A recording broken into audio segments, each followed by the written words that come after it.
Budgeting is everybody's favorite subject, of course. I have to admit, I never actually had an official budget until about a year ago. And I will say that it has positively impacted my life, especially my family life. So things like, can I buy this? Can I buy that? Can I go shopping? Can I get my nails done? We need something for the house, or I want new furniture, or we don't even have those discussions anymore because it's all in the budget, and we've allowed for certain things to be spent every month, okay? And every month it replenishes. So a few things about the budget that I want to point out. This is a worksheet that we use. I got this from a coaching program that I paid to participate in.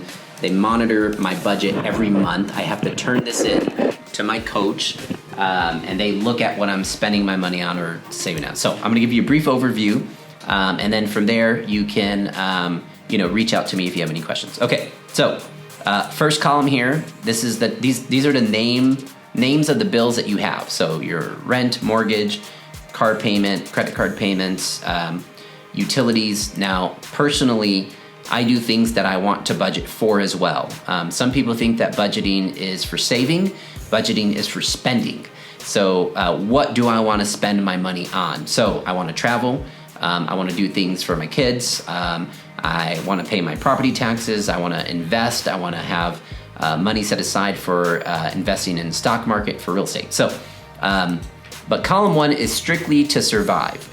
What do you need to pay this month to make it to next month? Okay, so these are going to be the minimum amount of bills, right? So these are all the bills you have that you're going to need to survive.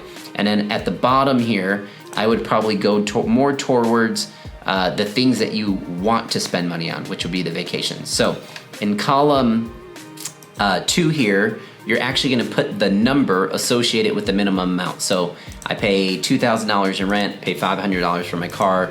My credit card payments are, minimum payments are $60, okay? So these would be all the minimum payments, okay, for survival. This is your survival column, okay? So column 1 is the name of the bills. Column 2 is the minimum survival amount. Now, column 3 is where it gets interesting. This is what you actually spent. This is what you actually saved for. And so if you paid extra on your house payment, or extra, your rent was a little bit higher, you had a late fee, column 3 would be where you would actually put what you spent, okay? How you actually performed goes in column 3.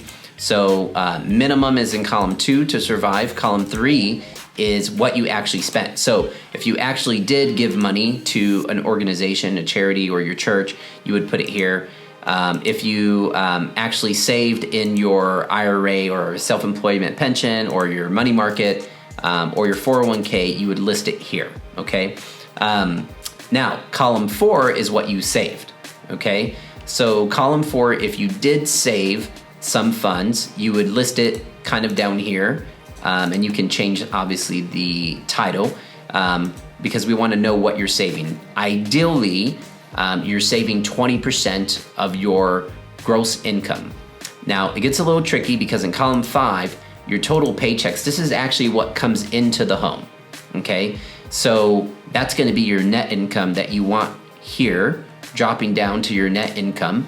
But the goal is you want to try to save 20% of your gross income, okay? So it's actually going to be over 20% of what your net income is. So if we have your total amount saved and your total cash that you actually brought in that month, what you're looking for is you're looking for some balance between column 5, the money that you actually brought in, and a balance on the total checks written.